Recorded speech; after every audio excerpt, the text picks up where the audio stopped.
When the recruiter sat on my couch to recruit my son as a member of the United States All-Volunteer Army, he told us that if our son got hurt, wounded, sick, or injured in the service of his country, that they would be taken care of. What we want, what I want as a parent of a veteran, is for the United States government, as per the Department of Defense, to honor the contract that they made with us. Not a handout, not a pension, but to take care of the sick soldier. The British veterans are in an even more difficult position than American veterans in some ways, because there's no Freedom of Information Act. And currently, British veterans are being told that they cannot have their own vaccination records. So I ask, how can they then possibly expect to receive proper medical attention when vaccination records are always necessary for a doctor to understand exactly what could be causing an illness? The dilemma of the soldier on active duty is that by coming forward, he risks losing his job, his health care, his family's health care, and his retirement. So you have this great downward pressure for them not to come forward. The problem with that is that we may have soldiers who are not 100% still on active duty concealing their illnesses as a result of their service in the Gulf.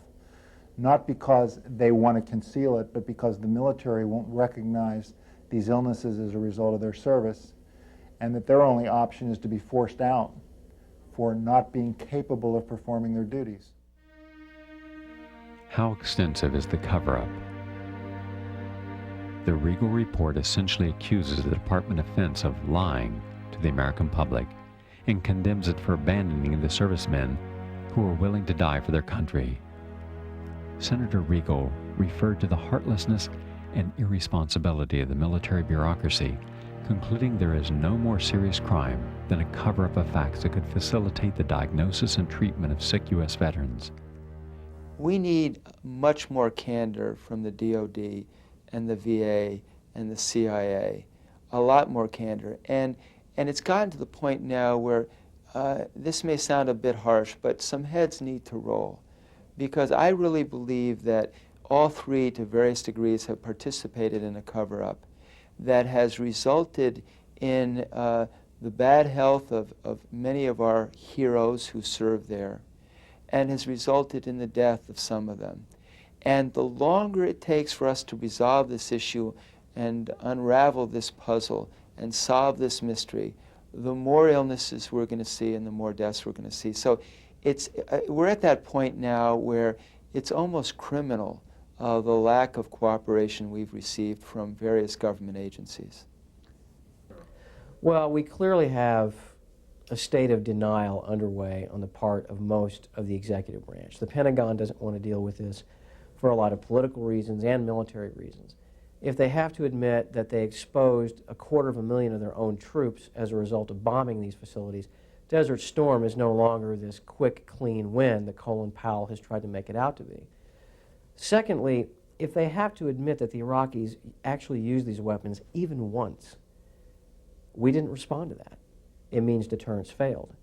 And is that going to embolden a Kim Jong-il in Korea or a Muammar Gaddafi in Libya or some of these other third world lunatics, essentially, that have got these kinds of weapons programs? Yes, it would, no doubt about it. And then there's another aspect of this that I think is really, really very, very corrosive, and that is the money issue. I don't think the federal government wants to spend the money to help these people. I think that's what a lot of this really boils down to. If you have to actually pay out a lot of benefits to these veterans in a very tight budget environment, you're going to increase the deficit. I don't think there's any way of getting around it. Clinton doesn't want to do that. The Republicans don't want to deal with that. And I think that's why Gulf War veterans are continuing to fall through the cracks in that respect. It's a big money issue, and they don't want to deal with it. Although the Gulf War syndrome sickness issue has been raised time and time again, and has in fact elicited a response from the military, come back in, we will test you again.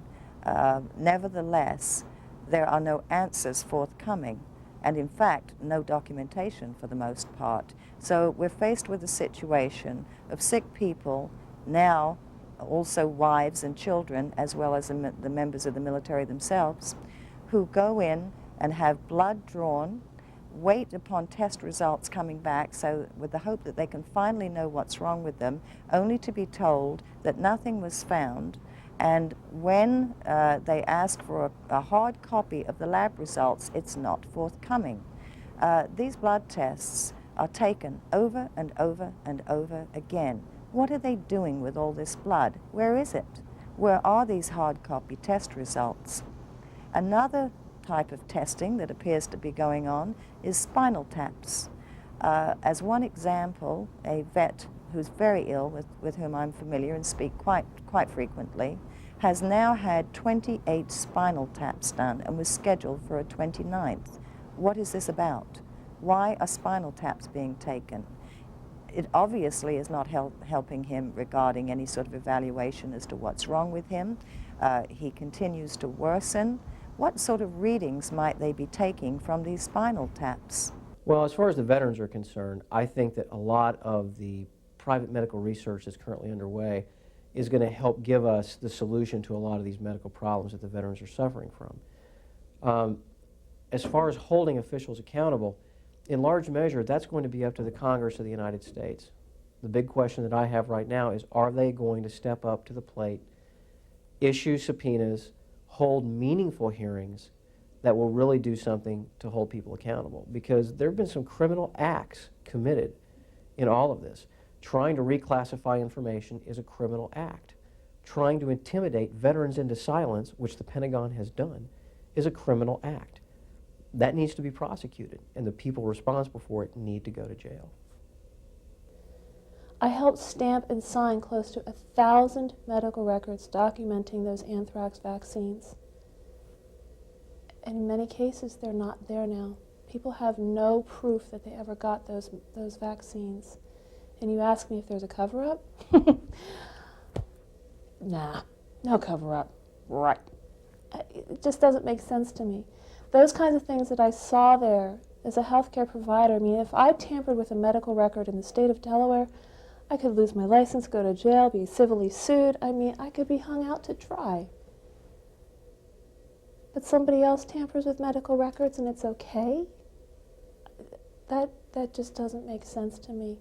I personally did those things. I made those databases. I helped do those medical records. And where are they? I don't know. Those are the kinds of things that I saw over there. I know what I did. My memory's not that bad. The U.S. was a participant in the Geneva Biological Weapons Convention of 1972, and we, as well as Iraq, signed the resultant agreement that prohibited both experimentation with and the sale of biologicals or weapons of mass destruction. Now, obviously, our government has a considerable interest in keeping the U.S. breach of this agreement covered up. Plus, there's the inconvenient fact of our history of cooperation with Saddam Hussein, a tyrant who was denounced by the global community and likened Adolf Hitler. Embarrassment about revealing our past dealings with our current enemy has hampered our government's readiness to deal fairly with veterans.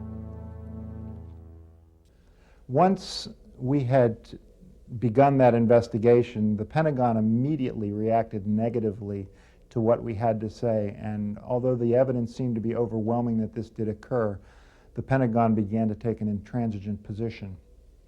We then started requesting records, logs, documents, and evidence of exports of materials that might indicate U.S. involvement in arming Iraq and that these exposures may have occurred. Over the next 6 months or so, the number of people on the Gulf War Registry from both the veterans community and from the active duty community multiplied almost fivefold. We also started getting responses from the Pentagon indicating that there were no records that indicated that there were any detections of or any exposures to chemical agents.